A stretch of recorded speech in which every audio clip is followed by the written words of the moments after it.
Welcome, James. Welcome to our podcast, our show. And we're gonna get started immediately by asking you a few questions about general introduction, about what you do and how you got to this, and then we're gonna start the rest of the questions. Okay. So how would you like to maybe introduce yourself with a few words and also describe your current practice, what you do as a professional? Yes, of course. So my name's James Woodworth.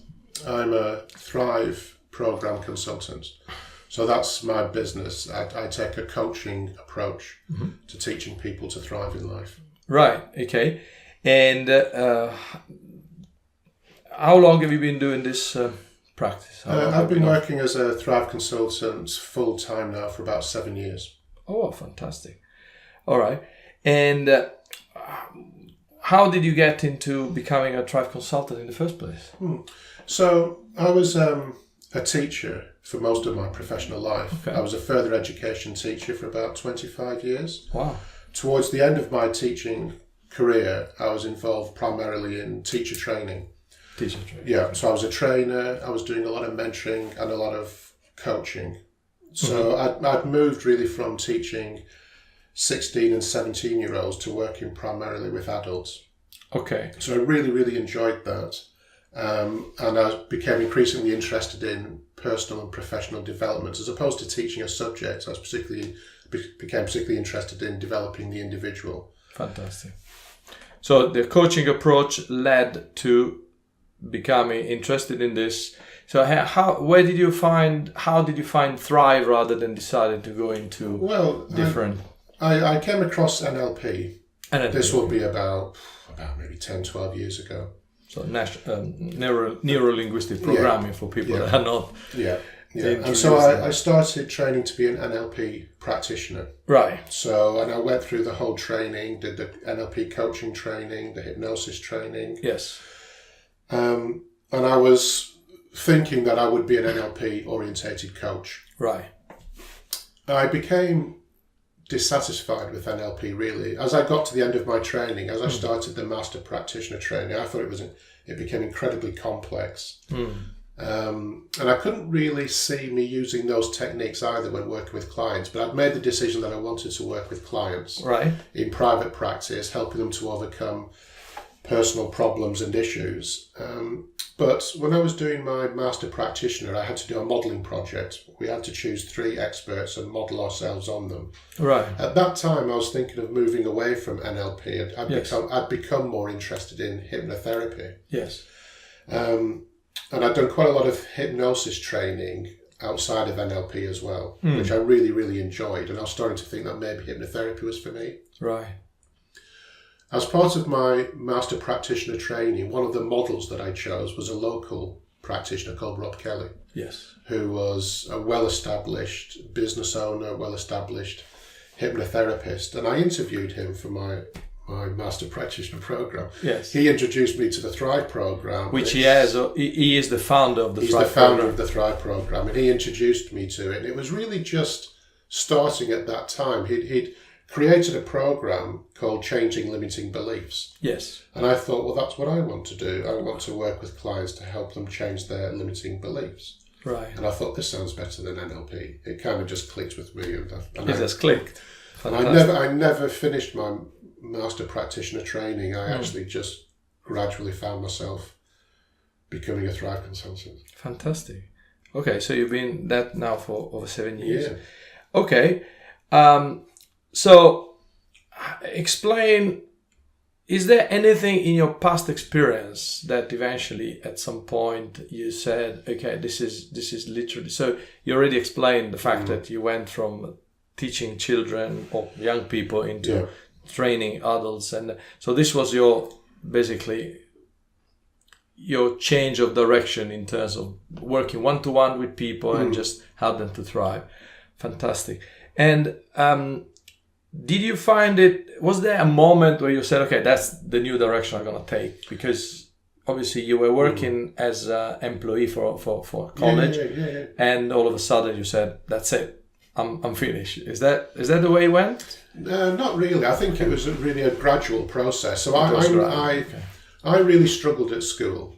Right now, I've always enjoyed learning, but I really struggled at school, and I didn't do terribly well academically. But when you were a student, when I was a student, yeah. So I really struggled at school, but I enjoyed learning, and I knew I wasn't stupid, but I definitely underachieved. Right.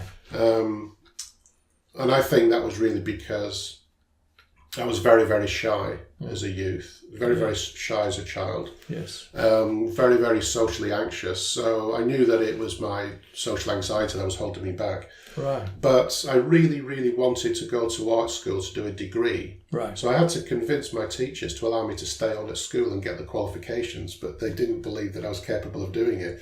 So I had this kind of like desire to do well, but I was also hindered by shyness and timidity. But I went to art school, and it was while I was at art school in my early 20s that I decided that I wanted to do what they were doing, which was to teach. Right. Because it was at art school that I really began to develop and grow, because that was a much better environment for me. Right. Yes. So actually, this passion that I have for helping people to be the best that they can be, I think that really began to develop in me when I was in my early 20s. Mm-hmm. I was 28 when I decided to train to be a teacher. Right. Okay. That's fantastic. And so it was a gradual process. You built on the previous experience, and that's what happens to a lot of people. So when you decided to start your private practice, was there anything holding you back? Yeah, I mean, it was scary. It was scary. I mean, I'd been in paid employment, so to walk away from a regular salary it's a huge leap.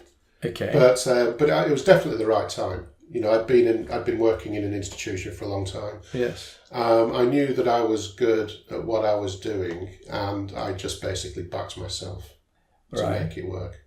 Did you put any process in place to actually make sure that you would fall, as we say, on your feet? I mean, as you say, you've been an employee for most of your life. It's you go to work at the end of a month, you receive a check or payment of any kind, and therefore it's a very stable life, which I've been part of it for a good part of my life myself. Yes. So how did you manage to get from that into the self-employment? Yeah. So I was working full time as a teacher, but I gained my license to practice to be a Thrive consultant while I was still teaching. Right. So I started to take paying clients, and I was seeing them in the evenings and at the weekends. Right.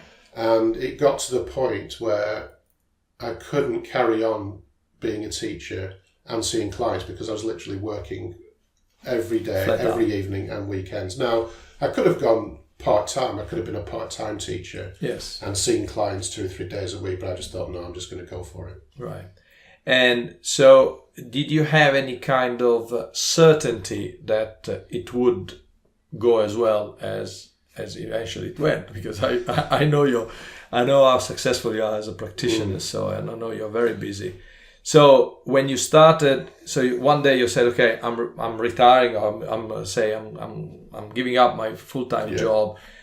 Did you have already enough clients in place, or there was a moment where there was a kind of a dip? Well, interestingly enough, it's been very, very steady. So I've never been without clients. Mm-hmm.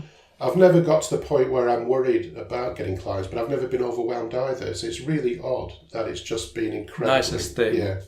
And I can't understand why that is, but it just always seems to be the way, when clients start to come to the end of the program, I start to get inquiries. It's just very odd. You think you'd be overwhelmed for periods, and then there'd be like periods where nothing happened. Yeah, it's a fairly common for most practitioners to be in this fast famine exercise where you get overwhelmed, then you struggle to cope, and then all of a sudden you all run out of clients, and you get maybe a few days or a few weeks where you are not as busy.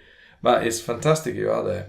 And going back to the last question about the past, was there a key event or anything that help you to decide, okay, that's it, I'm leaving school, I'm leaving the college, and I'm gonna start?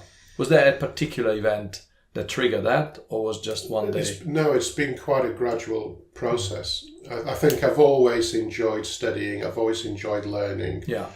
So I think there's always been something about me where I have a passion for studying and sharing information with people. So I think that's why I went into teaching. Yes. It's about sharing information. Sure. And I still think that's what I do. So there's definitely an important part of me which I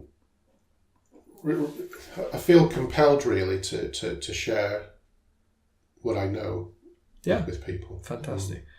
Okay.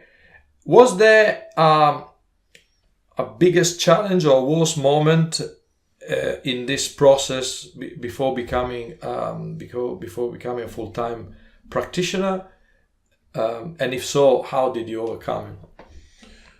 Sorry, say that again. So, was there a worst moment in all this process? Was there something you remember and say, oh God, that was really like the bottom of my of my exercise or my career, or was there a particular challenge that you said, okay, seems everything okay, and then all of a sudden there is this big challenge in front of you?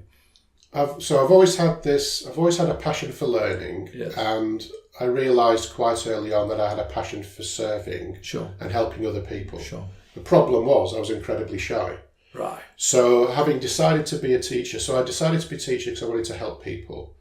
And I guess I wanted to be the teacher that I wish I'd had when I was at school. Yes. But of course I was really, really shy. So the first thing I had to do was overcome my shyness. Now I coached myself through it, but it was a very painful process because I remember going to teacher training college and having to stand up and do a presentation. Now when I was doing my degree, I used to absolutely hate having to talk about my work in front of others. It was absolutely mortified. Yes. So So that overcoming that fear was probably the most difficult challenge that I've had. Fantastic. Right.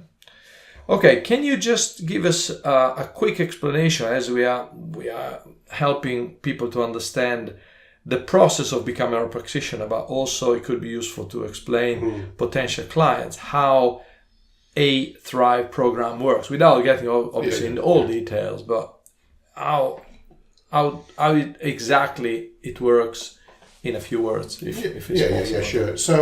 So the program is, as I alluded to earlier, it's really about changing limiting beliefs. Yes. So a client in contacting me would be identifying some problem, some issue, some pain that they have which is holding them back. So really the purpose of the program is to help them to identify what that problem is. Yes. And help them to set a goal to overcome it. Right. So one of the questions would be, that I would say to a client, what would you like to achieve through going through the program with me? Okay. You're not thriving at the moment. Okay. What would your life be like if you were? Yes. How do we measure success? What would your life be like if you were thriving? So I try to get some clarity with them as to what it is they want. Yes. And then we work out what it is they need to do to get there. Okay. And so the sessions, so I know your program has 6 or 8 sessions? 8 sessions. 8 sessions. Right, so 8 sessions program, beginning to end. So you know when you start, you know when you finish. It's pretty well defined. And so are all these sessions similar to each other in terms of the... Okay, so the program really... So the program consists of 8 modules. Mm-hmm. So it's the client completes 1 module per week. Right. Each module has a specific topic and theme. Right. And each one of them teaches them certain skills and some certain resources which we believe constitutes a thriving mindset. And these 8 models are the same for every client, yes. Whether people have one issue rather than another on another one. So that people will come with all sorts of issues in your case. Yes. But each module will have maybe a different effect on different people. But at the end of the 8 modules, you have a thriving person that goes off it goes. Yeah. So the program doesn't focus on symptoms. No. It focuses on teaching people to thrive. Right. Because thriving people don't have symptoms. Right. So that makes it quite different to say something like therapy or counselling, because we don't really focus on the symptom as such. Yes. We focus on teaching people to thrive. Right. How interesting. So you don't go and dig into why they are affected by these sort of things. It's all future orientated kind of thing. Yes. So where you want to be, it doesn't matter how you go. It teaches people to manage their thinking and to develop empowering beliefs. So it's very much a training process. It is a training program. It is a training program. It's precisely what it is. It's a psychological training program. Okay, that's fantastic. If there is a typical client or some people affected by certain issues, there in your broad experience now, you're seeing many. You've seen probably thousands of people. So what is the typical client in terms of maybe demographic, gender, and this sort of thing, and then also is there a majority of people affected by one particular issue? Well, most of my clients have some form of anxiety-related issue. So I never set out to specialise in treating anxiety. No. That just seems to be the problem that most of my clients have. Right. And is there a particular either female or male, or is a mix of demographic in terms of age? It's very much a mixture. So I've worked with children right through to the elderly. Oh. Okay. So my youngest client at the moment is 9, and my eldest is about 67. So yeah, a huge age range. Okay. And so typical outcome is people are thriving, they overcome the issues they had. Anything else in particular? Well, once they've completed the program, they'll be a newly qualified thriver. So they're still a rookie thriver. But the idea is that they should know everything that they need to know to thrive in life. Right. So the program teaches them to self-coach. Right. So one of the reasons why it's only 8 weeks is we don't want the clients relying too much on us. Right. We want to try and reduce our support so that they feel able to support themselves as they continue to thrive. All my clients are offered catch-up sessions to make sure that they're doing well.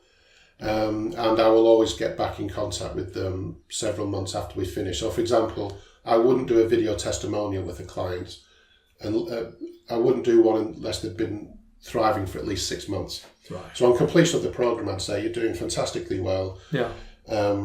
I'd love you to do a video testimonial for me, but I want to wait at least 6 months before you do that, because I really need to know that you're thriving.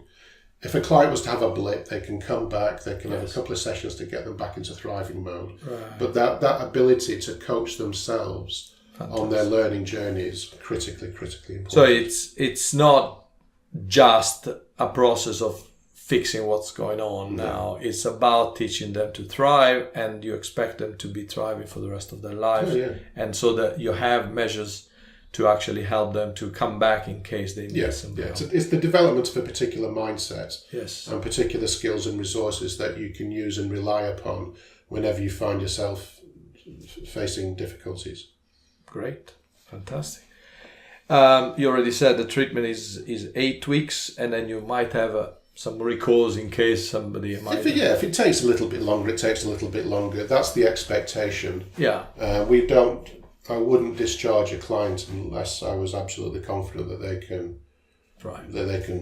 get on and do it. If it takes 10 weeks, it takes 10 weeks. But it's an expectation. So I think if we said the program was 20 weeks, it would take 20 weeks before they start to get the results. Yeah. You need what some people define the minimum effective doses, like to make it significant, to make it long enough. In my experience as well, I see that 6-8 sessions is an absolute minimum to see some permanent results. Yeah. Otherwise, you give the impression to someone they feel maybe a bit happier than they used to be. Off they go, within a few weeks they come back. It's important to bear in mind that the client is set homework to do and there are assignments to do. So they're seeing me once a week for 90 minutes, for example. But I'm just like their supervisor. I'm just like their tutor. They have they come back to me to get some feedback, to check up on their learning. Yes. But actually, it's the work that they do yes. that gets them thriving. So we set them work, there are assignments, there's a workbook to work through. So they're actually doing work every single day. Absolutely. And then I'm just checking up on their learning. Fantastic. Okay. Is there, let's talk a bit more about yourself. It's very interesting, all this information about the Thrive program, and I hope people will be interested in learning a bit more about that. So personally, do you have a daily or weekly routine that you apply to your practice, to your business? Yeah, I think daily routines and weekly routines are really, really important. Okay. So for me personally, I will exercise every day if I can. So I usually go for a run very early in the morning, or I go to the gym. Every day? Every day. Well, so during the week, that'll be at 6:30 every morning. Wow. So I either go to the gym or I go for a run, and that's before breakfast, and I do that every day. At the weekends, I try to get some exercise as well, but that might be later on. I don't like to check my email until I've been up for at least 2 hours. So again, the important reason for that is that I'm actually focusing on, the exercise and just personal development, and then I'll only check my email, say, once in the morning, once in the afternoon, and then maybe once during the day, so that I'm not being distracted. And so your email notifications are off most of the time? Yeah. That's great. Okay, so, you got this morning routine, avoiding the emails. It seems to be a recurring pattern. A lot of people seem to now adopting this as a way to avoid distractions. Otherwise, you can overwhelm by all sorts of things. Okay, so going forward, where do you see yourself in... A lot of people ask for 5 years plans. Nowadays, with everything moving so fast, for me, 5 years seems like really long time. So I'm going to ask, where do you see yourself in 3 years' time in terms of your business and where you want to be? I think things hopefully will be a lot different. A lot different in 3 years. So I'm working towards a more automated business. So I've been working on this for quite some time, but I've got a new website that should be launched hopefully soon. There'll be an automated webinar built into that. Okay. So the idea I've got a webinar which will be a funnel, right? And hopefully that webinar will drive business my way. I'd quite like to move towards more of a mastermind type approach, where I'm just coaching people in groups. Primarily online. Right. So not within the same place, but in that case you might be coaching people across groups of people across the world. Yeah, I think it would be a much more efficient way of coaching, because the clients can join a group, work through the modules, have weekly Q&As with me. Those would be live. They would be able to access all the resources that they need, rather like a home study type of approach. So one of the reasons I'd like to do more group sessions is to free up my personal time to do more business related activities. I'd like to do a lot more professional speaking. I'd like to do a lot more writing. Yes. I see professional speaking as a really important funnel, getting in front of people and talking to them about my program. And also, I guess, at the same time, if you're working with, say, 6-10 people at a time, obviously, if these were one-to-one clients, you would have to multiply the time you need to see them by 6, by 8, while in this case you can obviously work with more people. Yeah, I want to thrive as many people as possible, so I'm looking at the most efficient way of reaching the maximum amount of people, but without it actually killing me. Absolutely. But I think also from the point of view of the coaching, though, I think it's really important that clients feel that they can coach themselves. So the idea of a mastermind program, where they're studying modules independently, and being supported by me, actually empowers them to believe that they can do this. Yes. And I just think it's so. What's important about the Thrive program? It's an educational approach. I'm interested in how adults learn and what are the best models. Yes. So we know that we can facilitate learning really effectively online, with virtual learning environments, all this kind of, and that's it's getting the client to realise that side of it is really important for me. Right, great. In your professional life as a Thrive practitioner, what has been your proudest moment? There's been lots. I mean, certainly from the point of view of clients. So I see a lot of clients that haven't found the results they're looking for, having explored different other interventions. So interestingly enough, it's very rare for me to get a client who hasn't tried something else first. Oh, wow. So most people don't seem to know about the Thrive program yet. Obviously. So what happens is they'll get referred to, say, CBT or counselling or something like that. Therapy, now, a traditional therapy of some kind. Yeah. Now, clearly those methods are very, very effective and help lots and lots of people. Absolutely. But I don't see those people, because they'll go and see a therapist or a counsellor, get better, and that's great for them.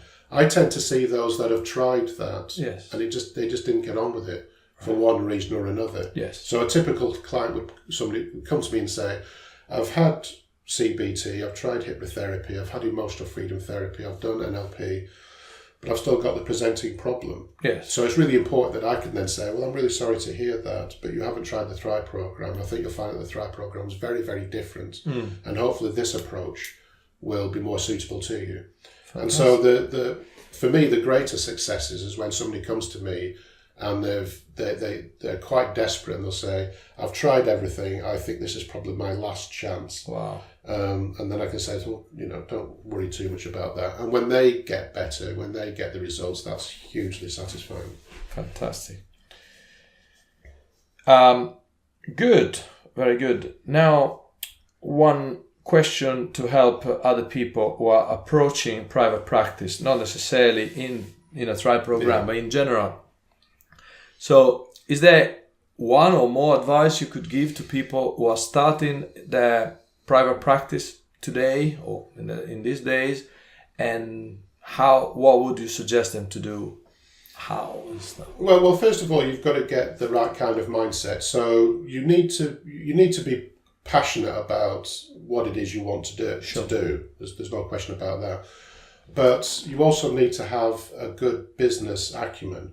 If you want to work in private practice, regardless of what your subject is, you need to see yourself as a business owner.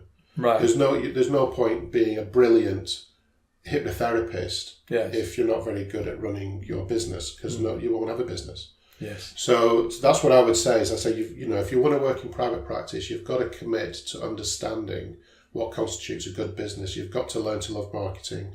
You've got to learn to love that whole process and not be worried about it, because I've worked with a lot of people that seem to have an uncomfortable relationship to marketing, or have an uncomfortable relationship to wealth, and you've got to get over that. Got to get over that. Yes. Because it'll hold you back. If you think marketing is sleazy, if you think money is dirty, or it's not, that will become a limiting belief, and you won't actually then go out there and create your business. Yeah. You've got to learn to love being a business owner and not be scared.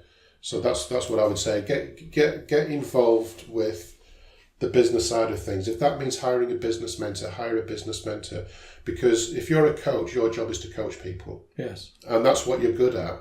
If you're not good at copywriting, hire somebody. Don't try and build your own website. Don't try and run your own social media. If you can, get somebody else to do it for you, because you're not an expert in those areas. You're brilliant at helping people. That's what you should be doing.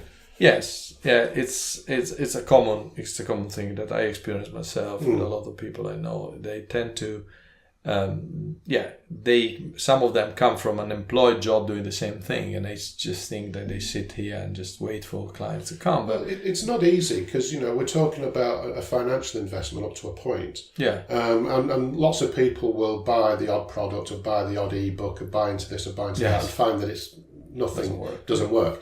So I can understand that people would be scared. They will have a limited amount of money, but you've got to back yourself, emotionally. You've got to back yourself, and you've got to believe that you can be a success. Yes. But you've got to invest in yourself as well, just as you're expecting. So learn how to. Because that's what you're expecting of your client. If your client is going to pay you Yes. to help them overcome a problem. They're investing in you. They're investing in your program. Yes. We expect them to do that. Yeah. Well, you've got to invest in yourself. Yeah. But I get it. It's hard not getting that balance right. You can't afford to waste money either. No. But you do need to understand that you've got to back yourself and invest in yourself. Yeah. And believe that whatever you... Because it is an investment. You're doing this to push your business on. Yeah. Yeah. It's a business. It's a business of one person. Any business should have all these functions. And a lot of people just don't want to know about admin, about marketing. And there's a lot of... I experience a lot of that in my day-to-day work. Great, thank you very much. And one more question before we wrap up. So, do you have any plans? What are your next steps? You already mentioned this expansion toward the webinars and this sort of thing. Yeah. Is there anything else? Yeah. So once my new business, I'm continuing as a Thrive consultant, but I want to rebrand what it is I'm personally doing. Yes. I'm particularly interested in exploring joint ventures. So I see joint ventures as a way of really pushing my business to the next level. So that will hopefully make a huge difference. So what I'm interested in is not so much advertising my business through Facebook, but working with highly professionalized individuals, people that are already running successful businesses, connecting with them, and then asking them if they would introduce my business to their email list. Right. I think that could be a really powerful way of driving business. Yeah. So I'm particularly interested in joint ventures and other kind of funnels and looking at funnels of how to build up relationships with potential clients. I'd like to do a lot more public speaking because I think getting people to know me through seeing me on a stage talking is going to be hugely important. And I'm doing a lot more writing as well, because I think, my clients couldn't care less about my academic qualifications, but I think a lot of people have respect for you if they see that you're an author. Yes. So that's where I see myself in 3 years, doing a lot more public speaking, having more publications under my belt, and having a well-established relationship with a number of joint ventures. Sounds fascinating. Very exciting. So it's a very exciting time to be. James, I would like to thank you very much for being part of this. It has been it was a long time I wanted to have this conversation with you, so thank you very much. Well, thank you very much. And all the best for your future. Excellent. Thank you.